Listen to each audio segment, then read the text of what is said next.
It's never too early for ice cream. No, never. So here we go. Yeah. My mom is definitely disappointed in me right now, though. That's all right. She's good. Don't worry about it. No, you're right. I'm loving this. Yeah. People at home, this is good. Y'all check this out. Could we chase it with a...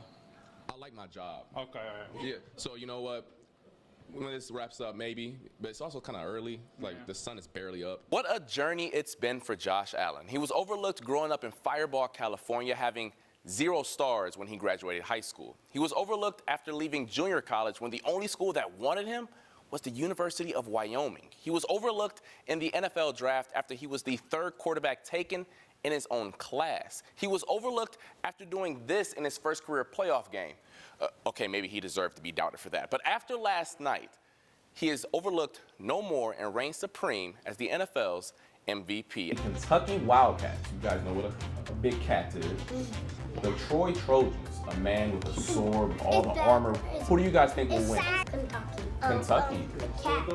I mean, I'm going Kentucky. I like cats, and there's a cat on the picture. I said Kentucky because my grandpa has 2 cats. I choose that one because I have 2 cats. I mean, I used to have 3, but one died, so now I got 2. In Greek mythology, there's a king named Sisyphus. He was condemned by the Greek gods for eternity to roll a rock up a mountain, only to have the rock roll back down every time he got close to the top. Over the past 5 years, the Bills have played the role of Sisyphus, rolling that rock up the mountain each and every season. But every year, the Greek gods, or in their case, the Chiefs or Bengals, have pushed that rock right back down the hill. So Tim, growing up, my mama used to always say, your father gets the big piece of chicken, okay? You can load up on all the sides, the mashed potatoes, the collard greens, the candy yams, you can do all of that. But the big piece of chicken goes to your father.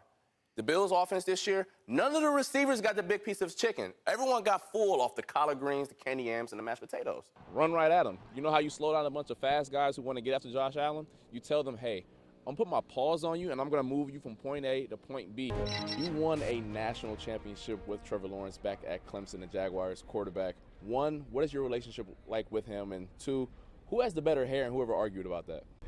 I would say, first of all, I would say I have the better hair. This is Shaq and Kobe. We're going to send this back out to the New York Beer Project to hear from Tyronn Lue, Derek Fisher, and the rest of the 01 Lakers. Oh, how dare he. I will definitely be here one of those 3 times because this teal makes my skin pop. It looks good on me. I'm not going to lie. Paul, our camera guy, our photographer, agrees as well.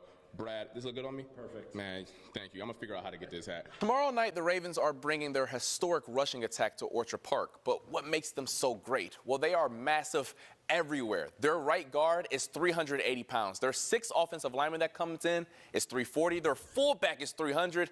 And then Derrick Henry at running back is almost 250. Sean McDermott was asked a simple question this week. Is this team big enough to slow down the Ravens? Well, I guess we'll find out. When the Bills took on the Chiefs in the AFC Championship game 4 years ago, the Kansas City offense was explosive. They looked like basketball on grass. This weekend, the Bandits are chasing legacy. They're going after something only a handful of teams have ever done in pro sports. Buffalo wants to be like the Yankees from the late 90s. They want to pull up a chair and sit right next to Michael Jordan's Chicago Bulls. The Bandits want to stand right next to their rivals from Rochester as one of the few teams to ever win 3 straight championships. You mentioned Curtis Samuel's touchdown. We're sitting up in the press box, and as soon as it happened, you went, check this out, and you showed me the replay on the computer of how Joe Brady diagrammed it. What did you see on that play? The Broncos love to play man coverage, and rightfully so. They have a bunch of fantastic defensive backs. But one way to combat that on offense is with these bunch formations, close, tight-knit to each other, and you force defensive backs to communicate, hey, you go there, you go there. On the snap, Pat Surtain was like, wait a second, that is not who I was initially guarding. He had no chance whatsoever. In the Josh Allen era, the Bills are 0-3 in the postseason against the Chiefs. But let's go down memory lane for a second.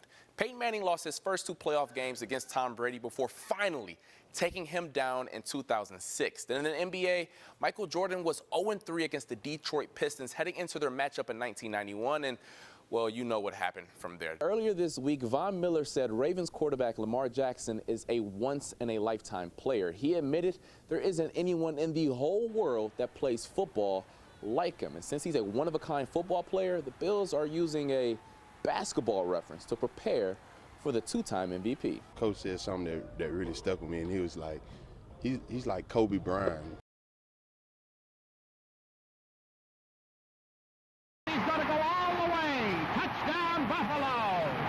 Leading up to the 1958 season, Buffalo head coach Dick Offenheimer knew he had a special group on his hands. He said, listen to what's going on in the locker room. He says they're laughing and joking, and they just got through knocking the snot and slobber out of each other for over an hour. The Bulls finished that season 8-1, and as a result, they were awarded the Lambert Cup, given to the best small college football team in the eastern United States. The big kicker was when Nick Bettini and Lou Real were on the Ed Sullivan Show, and they presented the cup to them on the Ed Sullivan Show.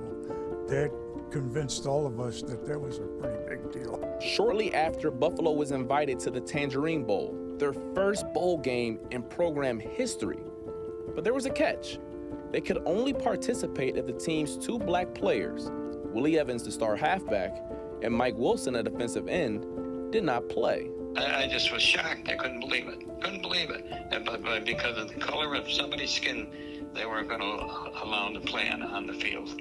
To say that you were excluding a person based on the color of their skin, we looked around at each other and said, what? The university left the choice to participate up to the players. They were prepared to hand out secret ballots to vote, but then... Forget the ballots, we're not going. That sentiment was unanimous throughout the team. To be in unison, to be in lockstep, and for everyone to say, no, we're not playing. You know, yeah, because there a couple people over here in situations like that said, what are we doing? We want to go down to Florida. It's 25 degrees here in Buffalo. Let's go down there. That wasn't the case at all.